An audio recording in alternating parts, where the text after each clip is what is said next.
Good morning, everyone. It's a beautiful day here in Christ University, Bangalore. It's February 20th, 2020. On February 19th and 20th, we had an international conference on visual cultures in context, affect, subversion, and resistance, organized by the Department of Media Studies, Christ University, in collaboration with Center for Performance Research and Culture Studies in South Asia. And we had in our midst Professor Laura Mulvey from Birkbeck, Department of Film, Media and Culture Studies, University of London. Ma'am has been an amazing presence here, and we are delighted to have this conversation with us. And let me also introduce my fellow interviewer, Professor Arya Ayyappan, and we would be in conversation with Professor Laura Mulvey. So let me invite Arya ma'am to start the conversation. Good morning. Thank you very much for having me here. It's indeed our honor that you are here with us. Yes. So, I'll start with the very first idea that completely changed the way in which people have approached the medium of visual culture. So, if you were to revisit the idea of visual pleasure across time in terms of both film production and film viewing, the politics of it, how would you look into that? A lot has changed since 1975 when that essay was first published. But I think I should start by going back to the particular circumstances in which I wrote it. In those days, people all still went to the cinema, sat as an audience in a darkened room, looked up at the silver screen, and became absorbed in the spectacle they saw in front of them. So I had spent a long time just going to the cinema myself, loving the cinema, particularly interested in Hollywood. And then, at the early 70s, I encountered the women's liberation movement. And the films that I'd watched with so much pleasure, with such absorption, suddenly I started seeing them with different eyes. My own experience of spectatorship changed. And instead of an absorbed spectator, I became a critical spectator who sat back, looked at the film, and said to myself, what is this? This is exploitative. This woman is being shown as a spectacle for the active gaze of the protagonist on the screen, and that gaze is carried into the spectators in the auditorium. Now, seeing that my experience had been very much one of absorption into the language of the film, my first premise was that the spectator was not gendered, because the language of the film assumed a masculinity of spectatorship. Whoever you were in the audience, you were absorbed into this position. Unless, of course, you sat back, thought, what's going on here? Now, you could take those different positions, very much according perhaps to what your gendered engagement was. If you were watching perhaps as a gay spectator, you might watch differently. I didn't actually, at the time, take those different nuances into account, because I wanted to write an essay that was a manifesto, that was a polemic. So, looking back over the years, I see it as something that stands on its own with a political strength, one that lacked nuances, one that's irritated people down the years for the lack of recognition of the complexities of spectatorship, but one which perhaps was all I could write at the time. That was the way I had to approach it then. Also, I wasn't writing in an academic context. I was writing in a political context. It was a politics of spectatorship. And I think perhaps that was the break that the essay made with previous ways of addressing film. Yes. Yes. Sure. In fact, perhaps this is one of the most quoted and referred to texts that we come across in film studies. And there are a lot of contestations about what you had initiated. One is that it was a subjective kind of a response to the cinematic engagement, and that it was not informed by field research, by talking to the audience. Would you like to tell us whether is that a requirement, or should there be a combination of the subjective reading of the experience and that of the field experience? All research is important. Yeah. As I said, the context was really one in which the politics was almost more important than film. So as to make the statement as a feminist political statement was more important than the nuances of the research. And I think that over the years, the positions that I worked out then have been considerably more nuanced. But I sometimes think this might seem paradoxical or even a bit bizarre. It was the lack of academic depth to the essay that gave it, in a sense, a political, even a kind of emotional depth. The fact that I say things like, the aim, people say that analyzing beauty destroys it. The aim of this essay is to do precisely that. So there were polemical statements, and it was written very carefully in a rhetorical style, which is one of the reasons why I think it's perhaps lasted this ridiculously long period of time down the decades, that we're still talking about it today in February 2020, and it might have had something to do with the style with which it was written, also perhaps to do with the fact that that kind of position on film hadn't been taken up before then. Interestingly, that set off a lot of more focused engagement with the spectatorial engagement with the cinematic text. I'm just curious why this term spectator is still so much in operation. For instance, the word privileges the visual engagement in contrast to, let's say, the word audience, which means the auditory engagement is of significance. While audio-visual is the format in which we engage with the film, the visual part seems to be privileged in the way we refer to it. Would you like to share your thoughts on that? I think the concept of the audience refers much more to a social entity, and brings in sociological contexts. And a number of scholars down the years have introduced those kinds of questions to the social makeup of the audience. And once again, I was focusing on the concept of the spectator, partly because I was influenced by Freud. So I was imposing a specific reading in which the spectator was absorbed into a concept of active spectatorship, in which the object of his, and I emphasize his at this point, gaze was reduced to a state of passivity. Of course, Freud thought that the psychic makeup of the human unconscious was more complicated than that. But it seemed to me that in a strange way, Hollywood cinema had, as it were, taken the Freudian picture and turned it into almost a cliche of masculine, active, female, passive, and that was transferred by the language of cinema itself to the spectator, who I encapsulated in a sense as a body and as a gaze, particularly interested in the way that the way of looking of that characterized the male spectator on the screen absorbed the spectators in the auditorium. But I think it's important to point out that alongside my thinking here, and I mentioned this in the text, I assumed what we might call a heteronormative taboo, that for the society at the time, the idea of the male body as an object of beauty and as an object of gaze would demasculinize the figure. It would make the figure of the male effeminate.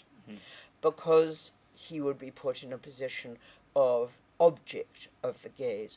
So even at moments when you see your beautiful male movie star exhibited perhaps for a second for the enjoyment of the spectator, often it's quickly followed by a moment of vigorous activity, fisticuffs, something to reassert the essential masculinity of the protagonist Right. and his drive over the development of the story. This is interesting because this is one of the ways in which we do manifest that in the Indian cinema context as well, especially in the popular cinema format. We do get to see that very clearly. Now that you've brought in the idea of the spectator and the spectatorship, and one of the central ideas in your work was the problematizing the whole notion of male gaze. Yes. And following that, there were a lot of talks and discussions on the idea of female gaze. Yeah. Now, over the years, we can see three trajectories of thought which have become quite popular, but in a way contesting one another. One is that female gaze is the woman behind the camera. Another one says that female gaze refers to the female protagonist on screen, looking at the male character in a very romantic manner. Third one talks about the female on screen, or the woman on screen, looking at the male protagonist in a very lustful manner. Oh, right. What is your I get take it. on Yes. the idea of... I would add another one, Okay. but I'll Okay. come to that in a moment. Definitely. The most important, perhaps, from our perspective and within history, is the woman behind the camera. Okay. It seems to me that the way of seeing that we might associate with women directors is to search for, explore, investigate women's stories and women's experiences, which are not so much to do with relations of power. Okay. There isn't this desperate sense that, as it were, that masculinity needs to be protected, come what may. Okay. There's an easier sense of exploration. Perhaps I should also say that in visual pleasure narrative cinema, I'm not talking about cinema altogether. I'm talking about a particular kind of industrial and commercial cinema in which the star system itself, gender binaries, is of the essence. There are other kinds of cinemas, but the cinema with the woman behind the camera would explore different kinds of topics, and just without going into it much further, we need more of it, Right. Yes. and much, much more of it. Over the years, not nearly enough women are Yeah. telling women's stories and allowing women's stories to be absorbed into our general shared culture, not just part of women's culture, but taking women's experience and turning them into part of our collective understanding of our world and how we are in it. So that, I think, is very important. I've always rather resisted the sense that there might be a female gaze that reverses or takes on the male gaze, because my argument around the male gaze is that it's a position of power which is imposed on someone else. Yes. So it involves an active, passive, a position of power and a position of lack of power. Okay. So politically, do we necessarily want to just reverse this Okay. and have, as it were, a female gaze that imposes power on someone else? On the other hand, I feel that there are films in which an element of satire, comedy, or parody can creep in, and the female gaze can become a kind of critical axis which actually exposes the absurdity of this binary position. So within those kinds of situations of turning the world upside down, as it were, those moments in which the most oppressed take on the position of mastery, Right. that those kind of situations of carnival, I feel that it's an interesting idea to explore. But for me, over the years, trying to figure out what happens to the woman as obviously an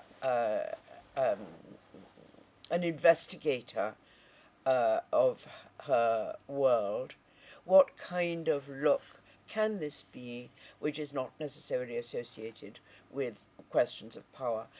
And so, just thinking about legend, mythology, certain kinds of literary tropes, I began to think about the question of curiosity and the way that women have been associated with a curious gaze, which I elevated a little bit to seeing with the mind's eye. Yeah.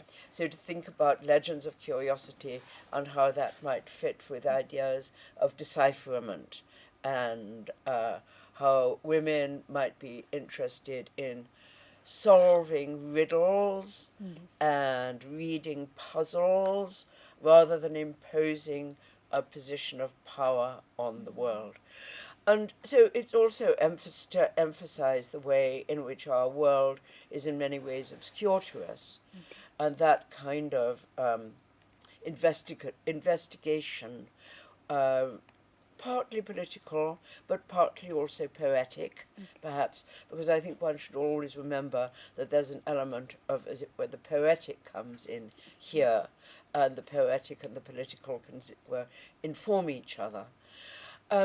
And to think about the long traditions of women's curiosity, moving perhaps into detective stories. Okay. Yes. Angela, famous women detectives, Right. Miss Marple, Miss Marple. etc., etc., Yeah. etc. Okay. I also think one last point on this is that when I wrote the visual pleasure essay in 75, I overemphasized the place of the camera within the whole gamut, as it were, of the cinematic apparatus. Okay. And there's much more to the cinema than just the look of the camera. But because I was particularly concerned with spectatorship, I, in a sense, overestimated the power of the look of the camera. So I make the three looks: the look of the camera on the scene, the look of the protagonist that's recorded within the scene, and the look of the spectator. There's more to cinema Yep. than just camera. Just, It's a very, very complex medium, and to overemphasize that side of it is, in a sense, to leave out the complexities of editing, yes. the Yes, complexities yes. of mise en scène. Yes. And just to put on record, in that old essay, the first part was about voyeurism, scopophilia, the camera, etc. The second part, which generally gets overlooked, was about what I called a fetishistic approach to the screen, in which the look of the camera is, in a sense, dispersed behind, not behind, but dispersed into the screen itself Okay. as a site of fascination, where the fascinating image of the woman is exposed as fascinating, but the male gaze is absent, and it's much more an image of diffusion and light and shade, where the spectacle becomes one of the specificity of the cinematic itself. Sometimes I think perhaps I wanted to save the cinema I loved so much Okay. from total voyeurism, and that this was a way of kind of thinking around Right. in other ways. And recently I've gone back to thinking a little bit about the screen as site of fascination and displacing the camera. a certain amount. I'm just curious about how this storytelling as a process and the feminist kind of intervention come together in cinema, because there are of course a lot of stories that are untold, unheard, and there is a need for sharing them. And do you believe that for the feminist cause, cinema becomes an ideal medium to articulate those set of concerns, considering that cinema is a composite art form as well? It's not Yes. just one, and it brings in a lot, gives Yes. more holistic uh, approach to the Yes. process. And do you think cinema lends itself for the feminist cause more than, let's say, the other? I wouldn't say more than other Okay, arts. That's too. Okay. But that's too much of a hostage to fortune. Okay. What I think I would say is that the cinema has been stereotyped. I mean, Okay. I stereotyped it in the ways that we've been discussing just now, but it's also been stereotyped in that it's been so often associated with a linear temporality Yes. and with a narrative drive around cause and effect, affected, as we were saying earlier, by a male protagonist. And you find film scholars who say essentially the cinema is linear. That, I think, is a fundamental misunderstanding of the flexibility of the form. And if we think about the alternative ways in which the cinematic narrativity has been configured over the years, going back, right back to the experimental films of the 1920s, something like Ziegler Verthoff's Man with a Movie Camera, the experiments of that period, later experiments of experimental film, we actually discover another cinema in which time and temporality opens out. And here I think I would risk a hostage to fortune, that the cinema can open up time in a way that perhaps the other arts can't. And it can bring together irreconcilables that are almost beyond the reach of the human mind. For instance, cinema, we're going back now to the old days of celluloid. The cinema was one 25 frames a second, one 24. instant when the film frame paused in front of the camera lens. But as it was transferred into film itself, that instant becomes sequence and duration. So that in film, there's always the possibility of playing with instant and duration. Yes. And many great filmmakers have brought out that paradox by finding a freeze frame moment, which of course isn't a single image, it's a number of still images, Right. but it reminds us of the essential temporal paradox on which the cinema is built. Also, the cinema can be slowed in a way again, which is contrary to the possibilities of human life and human imagination. But the cinema brings those possibilities into being. So I would say that the cinema opens up to us questions of time and temporality and faces us with them in a way that perhaps other art forms don't. Okay. Now, And I could talk a bit more about this, Yes. But we can come back to it Yes. later. Yes. in connection with what Sir has just asked, there is your own engagement with the idea of counter cinema. Yes. So how would you talk about that particular experience as a filmmaker yourself and as a woman filmmaker? Yes.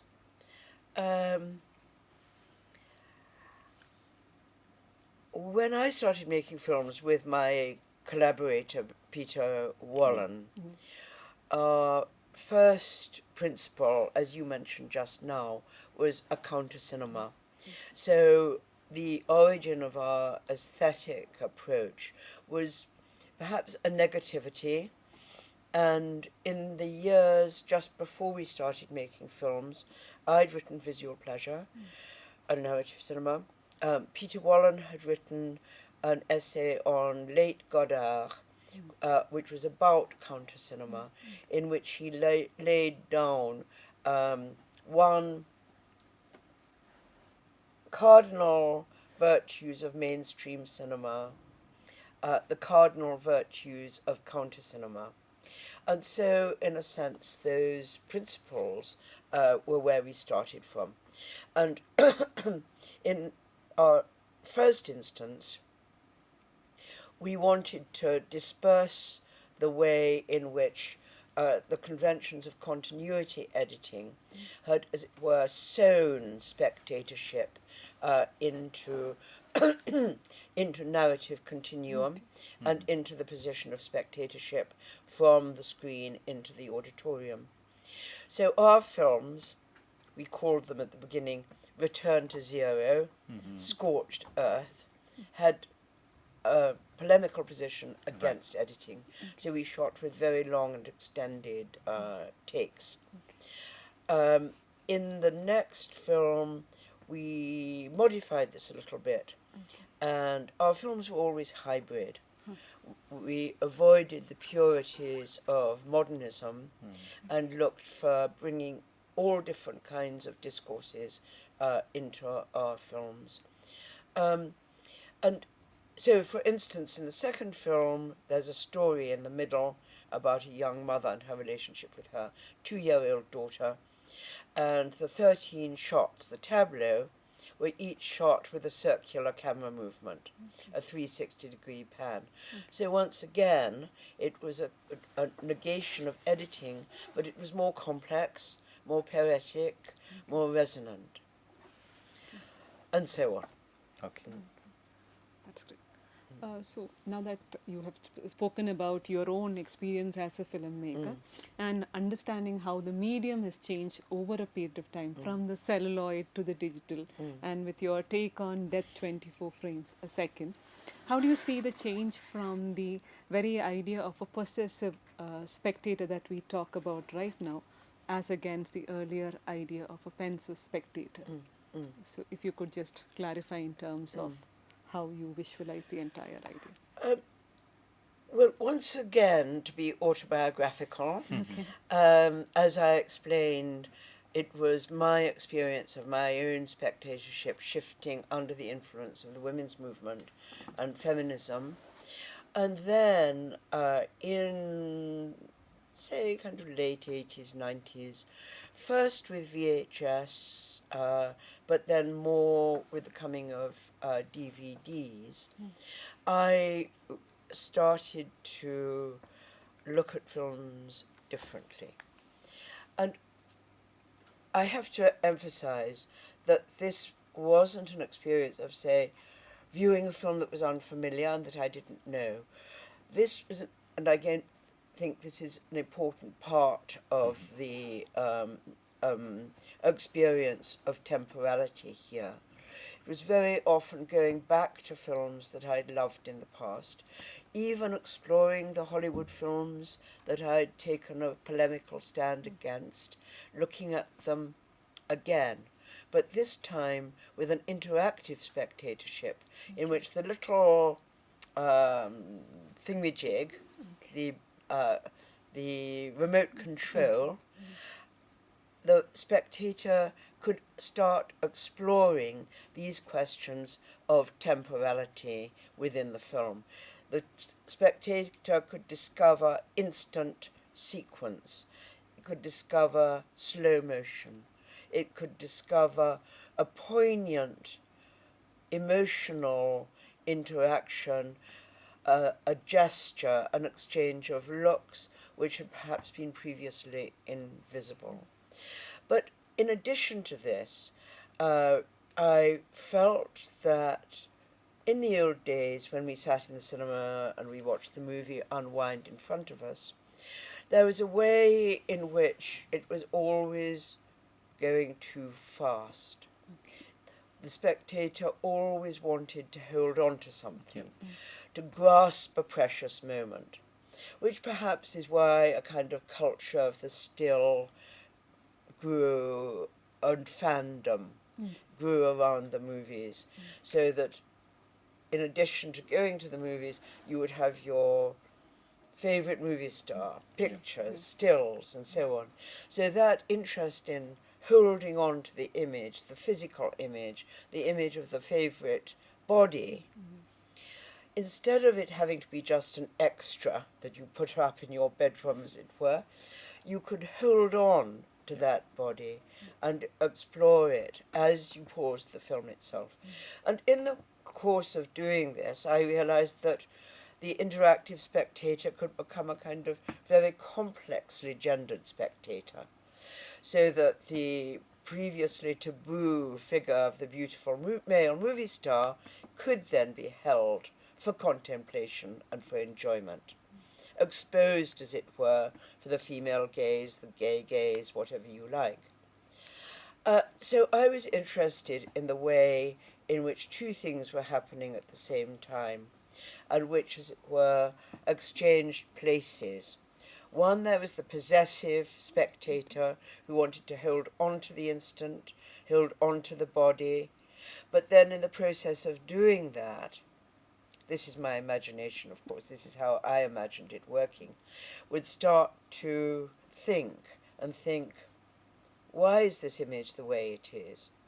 How is it constructed out of a certain composition of light, shade, camera position? What makes it beautiful cinematically, as well as it were, possessively? So I felt that there was always that kind of investigation. A pensive spectator would then start to disrupt the possessive spectator, but then perhaps the possessive spectator would reassert itself, and there was an exchange of positions. So there was a way in which thinking about the cinema would emerge out of emotional engagement with it. And I was just interested in the way that those two things were possible to hold, two positions were possible to hold almost simultaneously, to think and to enjoy, as it were. Yeah. It's interesting how you look at the notion of time in the cinematic context. One is, of course, as a medium, it lends itself for tampering with time. Unlike, let's say, reality, wherein we'll have to go with the clockwork mechanism, whereas in a fictional narrative context, we can relive yesterday many a time, or have today multiple times, or visit tomorrow today. So the range of possibilities that narrative time allows is amazing. On the other hand, cinema, particularly as a narrative platform, lends a lot of other advantages. For instance, you talk about how change and continuity have a different kind of an approach in a cinematic framework in contrast to that of, let's say, photography. Yes. Right? So there is this possibility. And in our context of the recent times, you were talking about the DVD having come in and changed the whole consumption process, and then also how the remote control is adding to the whole spectator engagement in a different way. All that is there. So, of course, now I can watch the film according to my own convenience. I can decide whether to review one particular part of it many a times or skip a certain part. That possibility is there, and that's something that you've written about. On the other hand, there is also the possibility of flipping channels and watching different films. Oh. So how do you look at this aspect? So I can pause one for a while and then go to another one and then come back to this, especially the computer screen and the way in which we can engage with different things. That's very fascinating. Yeah. I haven't yet experimented with that. Okay. So, PK, I'm going to take that away with me and experiment in that in honour of this particular conversation. Yeah. Sure. But I do think the point that you made about time means that we can come back again to this question of time, because the pensive spectator is then also brought into thinking about time itself, time and its passing. So, in a sense, moves out of the narrative dimension into perhaps a more historical dimension, and that the pause on the still image can also, in a sense, take us back to the indexical moment in which the film itself was shot. so that when you see a favorite movie star, when paused, it can become more like a document and you see more a documentary, which, as it were, preserves the moment in which the film was being made, so that the accoutrements of narrative fall away, and that kind of indexical instant, which the narrative film always wants to repress and suppress, kind of comes into a new visibility. So I think there are multiple ways in which this happens. But I was also interested in coming back to the question of history, in the particular historical conjuncture in which I was perhaps frivolously looking at my favourite films through the new old favourite films through new technology, was also a time when history was in a sense being swept aside, and the current ideology was trying to forget the past and to invent a new world, which would be a digital world in which old technologies no longer had a place. And it seemed to me that there was a way in which the new technology could actually keep the old alive, and that rather than one sweeping the other away, the new could actually give us new insights into and a new relationship to the old, and it could allow us to preserve the preciousness of the old. So perhaps this was just a metaphor in which preserving the preciousness of old celluloid film was a metaphor for the importance of preserving, of keeping links, say, with our progressive pasts, at a moment when neoliberalism was denying that the progressive past had any hold on the present. It was perhaps a metaphor, but it was also keeping alive that sense that there was a continuum between, or rather than a continuum, a dialogue, a dialectical relationship, to put it perhaps more grandly, that one could find between the old and the new. So, ma'am, while we were talking about your own films that you were making, so could you tell us, after some point of time, there was a set of films that you made which marked a move from your earlier films, and why you stopped making the kind of films that you were making with Peter Wollen? With Peter Wollen. The films that I made, that Peter and I made, really belong to a very advantageous moment in the 1970s, when there was a very strong movement of independent film in the UK at the time. It wasn't just manifested in the films that were made, but also in a very flourishing film culture, writing, journals, magazines, symposia, film festivals, the Edinburgh Film Festival, Screen Magazine, the independent filmmakers organising themselves into an association, and dialogue between the most extreme artists' films and, at the other end, agit films, left collectives. So we were all, in a way, in a dialogue together. And we also had support from the British Film Institute and the Arts Council. I think I've always put this in this particular way. It's become almost a cliche in my discussions. With the end of the 70s, the beginning of the 80s, we saw two things happening. One was a bad thing, and one was a good thing, better thing. The bad thing was in 1979, the election of our first woman Prime Minister, which changed the cultural atmosphere very suddenly. It was quite a sharp break. So Peter Wollen's and my next film, Crystal Gazing, was in a sense immediately in the early 80s a reflection on unemployment, disillusion, depression, the loss of that utopian aspiration that we'd had in the 1980s. And also, very, very quickly, the films that were supported by the state had to show value for money. Value for money in Riddles of the Sphinx? No. No, not at all. So a change of ideology came over the whole of the art scene. Um, so that was disillusioning.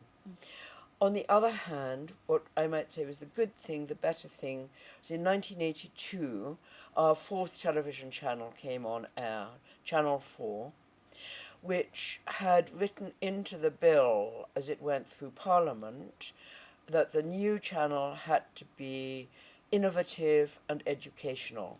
And actually, our independent film sector had lobbied very, very hard for this to take place. So there was a bit of continuity across the 70s movement into Channel 4. But for me, working with television was not the same. It involved professionalization. The last film we made, The Bad Sister, was really quite a big production that we shot on 1-inch video. And the process of collaboration changes in those circumstances. So, in a sense, Peter's and my collaboration came to an end. He went on to make his very brilliant film, Friendship's Death, in 86. And I felt that my filmmaking career had come to an end. I was no longer interested. I saw no easy outlet. And I went back to thinking about the earlier questions of women in film, and that was when I collected the essays together for Fetishism and Curiosity. So it was a kind of break and a change of direction in my career. But definitely your filmmaking career did not come to an end. You continued with Disgraced Monuments, and you also continued with 23rd August and all of that. So how do you see there's a marked shift from your earlier take on feminist film and women's concerns towards moving to a more political aspects that you were looking into as well? To a certain extent, there's an element of chance here. Both films were made in collaboration with my friend Mark Lewis, who's an artist, Canadian artist, and he was working with an organization in Toronto called Public, which was about campaigning to get artists' work in public space. And in association with that, he became interested in the idea of public monuments.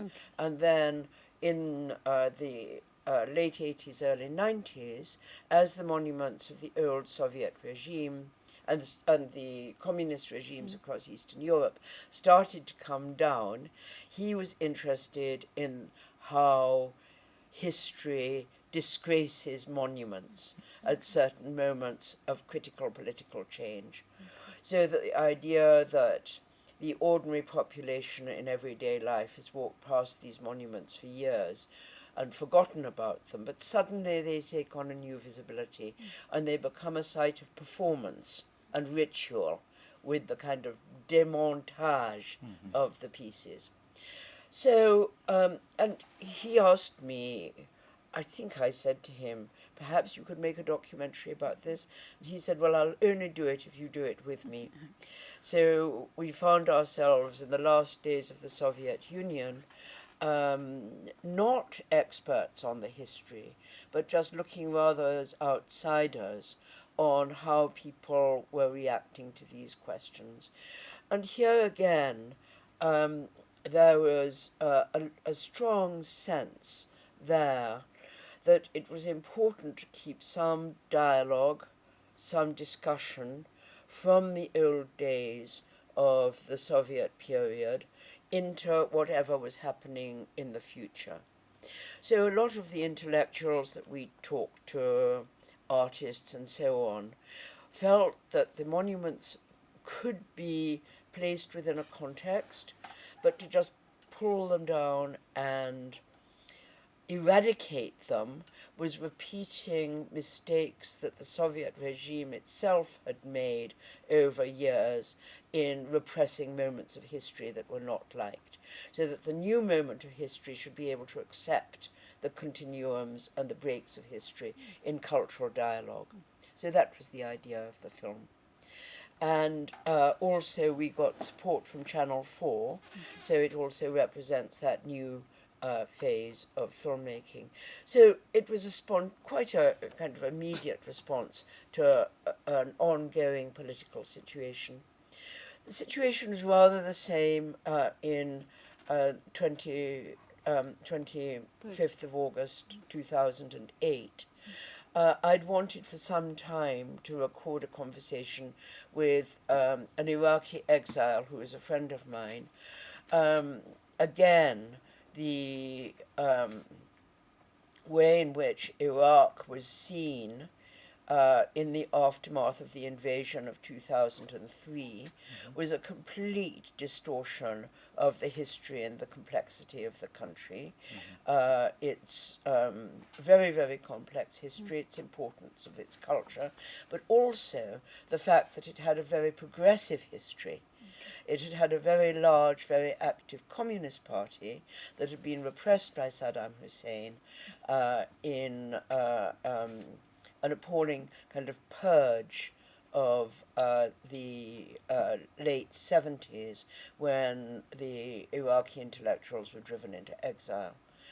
So the film ended up as a monologue for Faisal Abdullah, talking about the question of exile, the problem of the loss of progressive politics in Iraq, and the particular story of his brother as a left-wing intellectual who was invited back to participate in the Ministry of Culture and was ultimately assassinated on the 23rd of August 2008.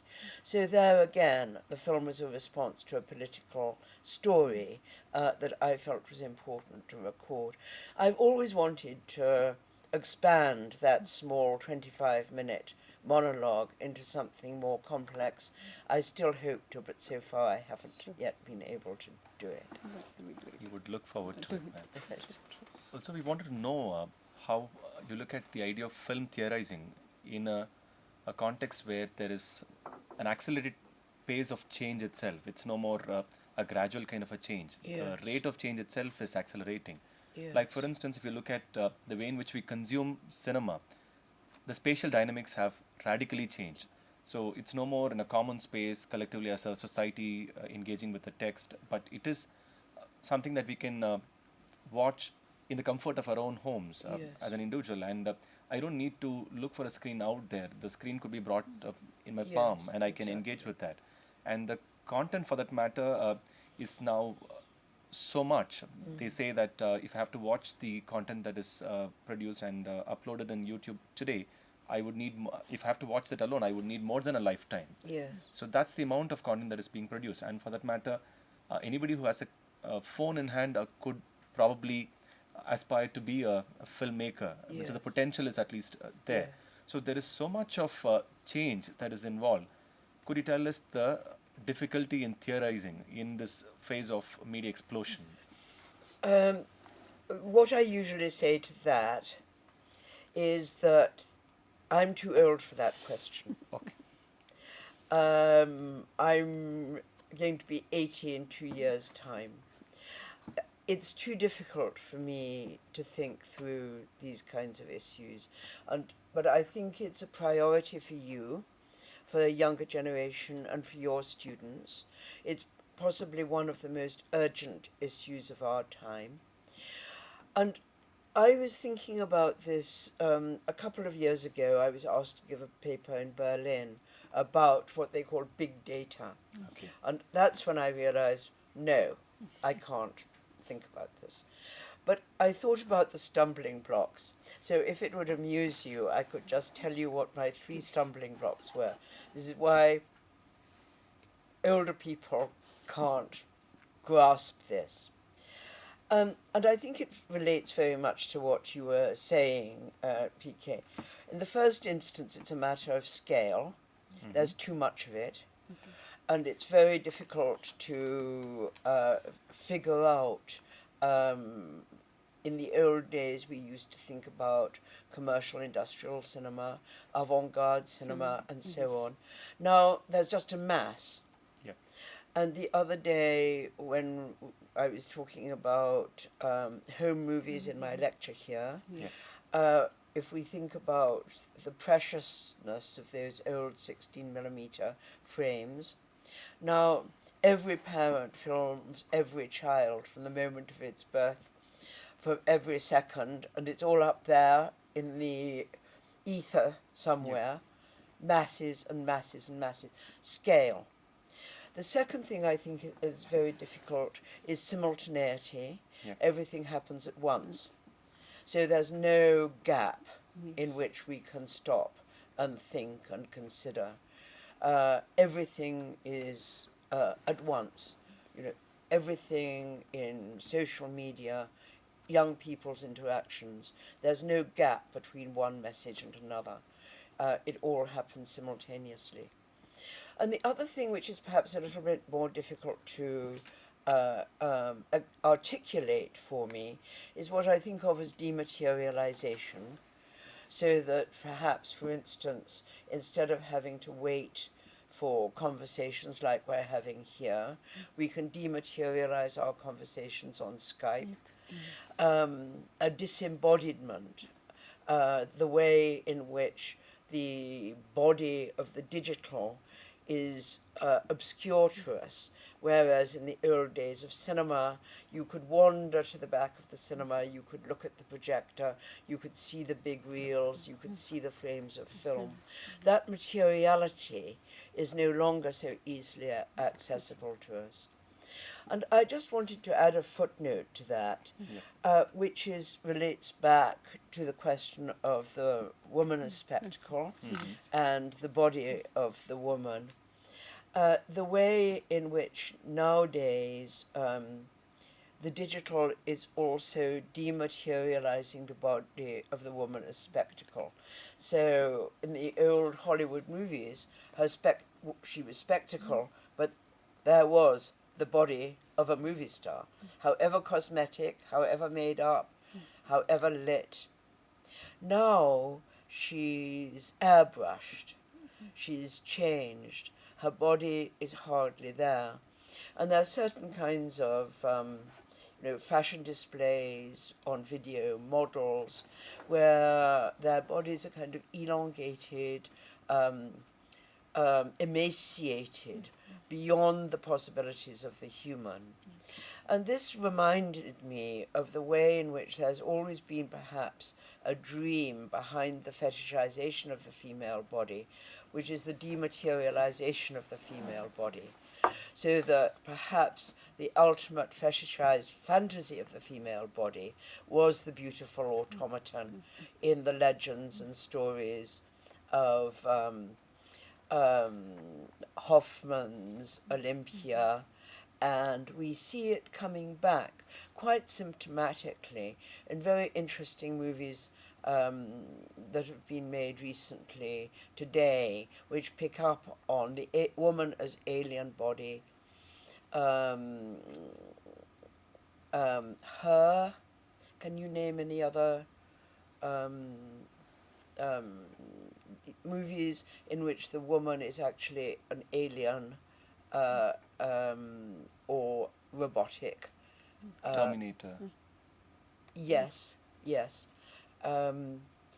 So this dream, in a sense, of the woman as eviscerated also coincides with that patriarchal fantasy that it's possible to take the woman's abject nature out of the image and turn her into some beautiful, dematerialized figure, which will be like a kind of robotic servant to his desires.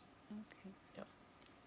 So thank you for sharing so many such rich and interesting insights with us.